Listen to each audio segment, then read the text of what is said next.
tell you the ghost stories, my personal ghost stories that I have been through but don't remember. I'm in my truck because it has better lighting in here than it does in the condo. So I'm going to start off by saying that my mom and I moved from Tucson to Phoenix to live with my grandfather, who lived in a, I guess you can say, a 3-story house. There was a lower living room, which was the 3rd floor. The main floor, there was a living room, kitchen, dining room, and then the door to the backyard, door to the front yard. And then there was an upstairs with bathroom and 3 rooms. My mom and I resided, I guess you can say, in the room. It was at the very end of the hall upstairs. So it's already like a classic ghost story. And I wanted to tell you a little bit about it because to me it's really confusing still. I don't understand why I don't remember any of my experiences, even though there was a lot of experiences in my life that people tell me that have happened to me and I don't remember. Here goes, I guess. It started out, my mom and I moved into my grandfather's house, and my grandfather is a very strong-minded person. You can't persuade him otherwise if he's set on his opinion. And he did not believe in that kind of stuff, the ghost and whatever. My mom does not still, even though when I tell you this, you'll be surprised that she doesn't. When we first started getting experiences, it wasn't too severe. It was just like every once in a while you'd hear bare feet footsteps running around on the main floor, which is tile. You would hear heavy footsteps running up and down the stairs, which wasn't tile, it was carpet. So you'd have to be making a lot of noise to make actually the footsteps, because when you walk up the stairs, you don't usually hear it. So it has to be like heavy running footsteps. Here's when it gets a little strange, and it's kind of like a family ghost story between me, my mom, and my grandmother. I don't know how to feel about it because honestly I don't remember it, but both my mother and my grandmother do. My mother is a skeptic, so I believe her more just because she's still a skeptic and she refuses to think that it is actually true. One day, I'm like, how old am I? I'm like 2 or 3. I'm playing with my Barbies in my room, or dolls, or toys, I don't know. In that room, the room at the very end of the hall.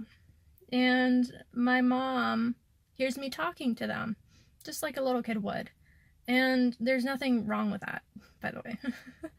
And don't assume that all kids have this experience, by the way. If they're talking to their toys, that's what kids do. But this is different. My mom asked me, who you talking to? Because I was talking to my toys. I said, a boy and a girl. My mom's just like, oh, what are their names? Kind of like joining into my game. And I say, I don't know, you haven't named them yet. Let me tell you, my mom had a girl in the future. When I turned 10, my little sister was born. There's the girl. Right? We kept it like a bet. Like, oh, you're having a girl, and then she got pregnant again. And we looked at each other and we're just like, is it a boy? I hope it's a boy. Then I could predict the future. It ended up being a girl. So I'm just like, okay, I wonder what that means. I didn't find out until later on in my life that my mom had a miscarriage in between both girls. And my mom, ironically, this is what I personally believe, my mom was so upset about it, like, who wouldn't be? You had a miscarriage.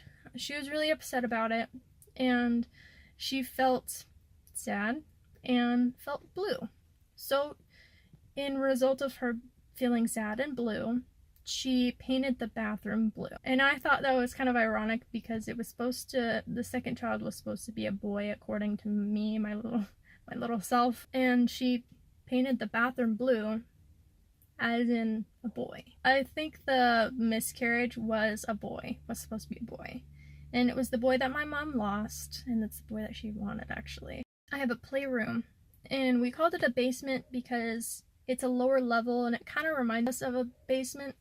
And there's only one room in the basement with a closed door. The rest of the room is just another living room. So there's 2 living rooms in the house. So that was my playroom, and I really liked it. There was a closet in there. I had all my toys in there, and then when I wanted to play, I would take out the toys and sprawl them out in the middle of the room. The room was empty. It was just my toys in the closet, and whenever I wanted to play, I would take them out and put them everywhere, even in the living room. Apparently, because I don't remember it personally. I don't. Apparently, when I was in the basement playing with my toys, I would see what looked to be faces in front of me, and it was just the face, and it was just an angry looking face and an angry smile, like an evil smile. And I would get scared. I mean, if I didn't get scared, I don't understand, because that sounds terrifying. So every time I saw that, I would go up crying and screaming up to my mother, who was always home at the time. And I would run up to my mom while she's cleaning the house and hide underneath the table, start crying. Mom didn't start taking it seriously until it got out of hand. There was too many times where it was happening, or my mom actually thought it was really happening. And I would tell her, there's scary faces in there, I'm really scared, I'm crying, it's serious. So she looked everywhere in the house, there was no one. And she had an assumption, I'm guessing, because I haven't talked to her much about this because it makes her really uncomfortable. And she screamed at the house and said, "Leave my daughter alone." And after that, it stopped happening to me. I mean, there was every once in a while the bare footsteps that was running around the house. But other than that, that was it.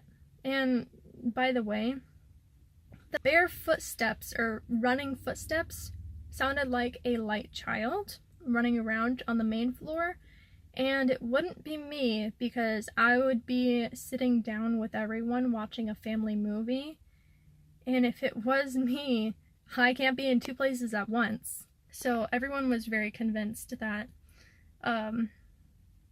there's a ghost in there. So yeah, I can drive by next time, show you what the house looked like. And yeah, so I hope you enjoyed my little ghost story and what used to happen.